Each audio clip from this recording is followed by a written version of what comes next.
escuchado que el amparo lo gana cualquiera o que nunca sirve? Hoy vamos al fondo de esos mitos y realidades. Te voy a explicar con claridad qué es el juicio de amparo, para qué sirve, cómo nació, cuáles son sus desafíos actuales y por qué debes entenderlo sin ningún filtro ideológico. Bueno, primero que nada, el juicio de amparo es un juicio constitucional, es decir, es un mecanismo de control de la Constitución por medio de la jurisdicción del Poder Judicial de la Federación. Es decir, unos jueces se van a encargar de que las autoridades no violen el ordenamiento constitucional en perjuicio de los ciudadanos. Su objetivo, evidentemente, primordialmente, es la protección de los derechos humanos y de las garantías individuales señaladas en nuestra Constitución frente a cualquier acto de autoridad, es decir, cualquier autoridad, municipal, estatal o federal. Se manifiesta en dos tipos: amparo indirecto, que puede ser contra cualquier acto de autoridad o leyes, o amparo directo. Básicamente es contra sentencias que vengan de otras instancias judiciales, laborales, fiscales, administrativas, civiles o mercantiles. El amparo solo tiene efectos interpartes, es decir, solo afecta a los que van al juicio de amparo, a los que acuden en busca de la protección constitucional del Poder Judicial Federal. No anula leyes universales. Mira, el juicio de amparo nació en la Constitución de Yucatán de 1841, propuesta por don Mariano Otero, que fue el principal creador y sobre todo impulsor del juicio de amparo, y posteriormente impulsada en el acta de reformas a la ley federal de 1847 por parte de don Ignacio L. Vallarta. Digamos, esta minuta donde se incorpora esta figura jurídica del juicio de amparo en la Constitución se llamaba Amparo Verástegui. Bueno, entonces se incluyó en la Constitución en 1847, se retomó y se amplió en 1857 y finalmente se estatuyó y se sistematizó y empleó en la Constitución de 1917. Y bueno, a partir de ahí, porque tenemos una reforma, tenemos una constitución que es semiflexible, es decir, que admite reformas para estarla actualizando y mantenga vigencia en el pueblo. Entonces, ha sufrido diversas reformas en este sentido. Se reforma la constitución y evidentemente tienen que reformarse las leyes secundarias. En este sentido, también se han modificado la ley de amparo que rige precisamente este juicio. Y ha habido reformas sustanciales, sobre todo de las señaladas en 2011 y sobre todo 2013, que modifica un poco su alcance y eficiencia. Ok, empecemos a hablar entonces ahora sí de mitos y realidades. Primer mito: solo sirve para asuntos personales. Bueno, la realidad es que también lo pueden usar empresas, organizaciones civiles y trabajadores. Es decir, es para todos. Mito 2: el amparo anula leyes federales. La realidad es que solo protege casos específicos, no leyes con efectos generales. A veces, dependiendo del fondo de la ley, puede ampliarse la protección federal. Últimamente, con las últimas reformas, bueno, se prohíbe que estas protecciones o jurisprudencias, a partir de un solo caso, puedan proteger o anular leyes generales. Entonces, es, esta es la realidad. Solo ampara agentes o personas específicas que buscan la protección constitucional. Mito 3: es lento e ineficiente. La realidad es que la ley de 2013 optimizó tiempos y amplió cobertura de derechos humanos. Se creó también el juicio en línea.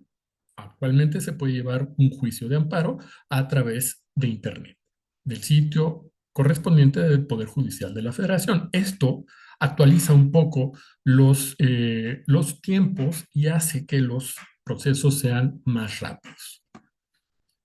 Mito 4. Funciona igual en todos los casos.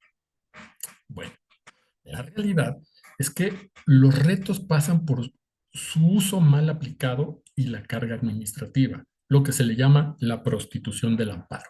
Es decir, que se utiliza esta eficacísima herramienta legal constitucional con fines no muy claros y con fines realmente ilegales.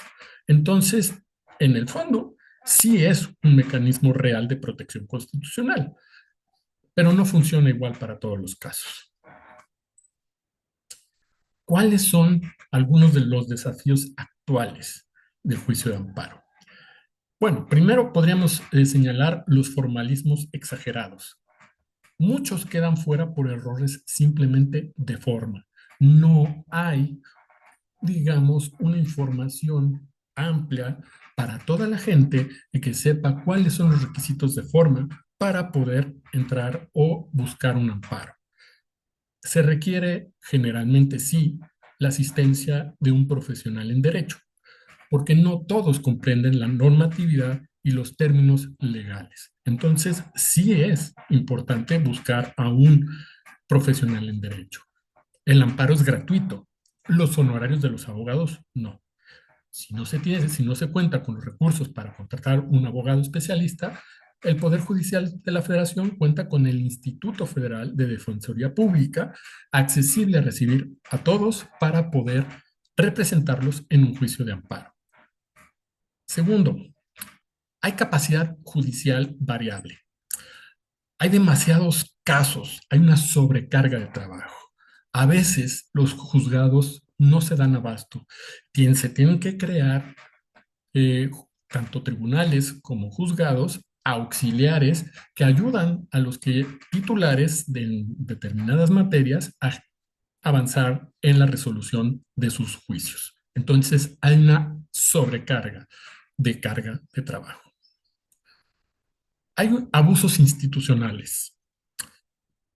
Quedan sin resolver casos de tortura, montajes mediáticos, detenciones arbitrarias, muchas veces por cuestiones y presiones de índole político y económico.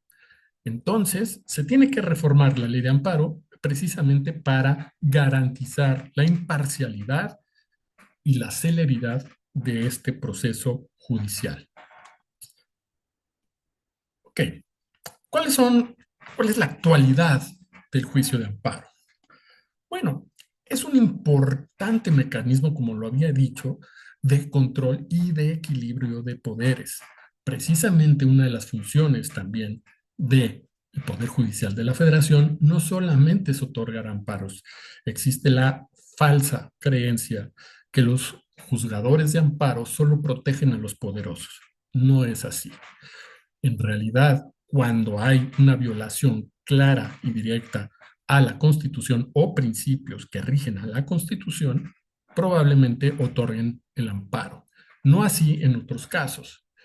Eh, También como decía, es un mecanismo de equilibrio de poderes porque también a través de lo que es la, eh, el combate en cuestión de competencias, de intromisión de competencias, pues a través también del juicio de amparo se pueden arreglar estas invasiones a las esferas jurisdiccionales de las autoridades establecidas en la Constitución, desde autoridades federales, estatales, municipales y bueno, antes los organismos autónomos. Pero todas esas autoridades contempladas en la Constitución pueden tener cada quien su esfera jurídica y el ciudadano puede defender sus derechos dejando a cada quien en su pequeña esfera de acción.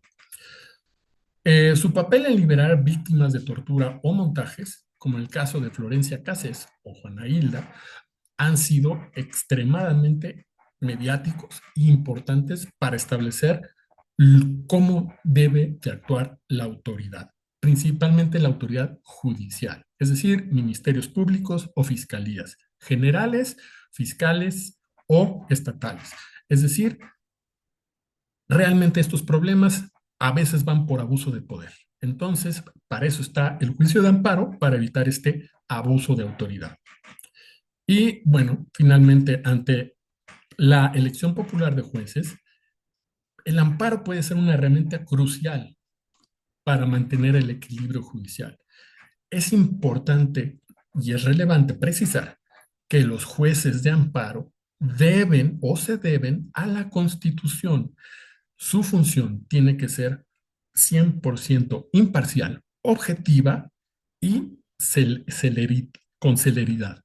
Es decir, no deben de privilegiar a ninguna de las partes en conflicto, ni al Estado, ni a las personas o, en este caso, al pueblo.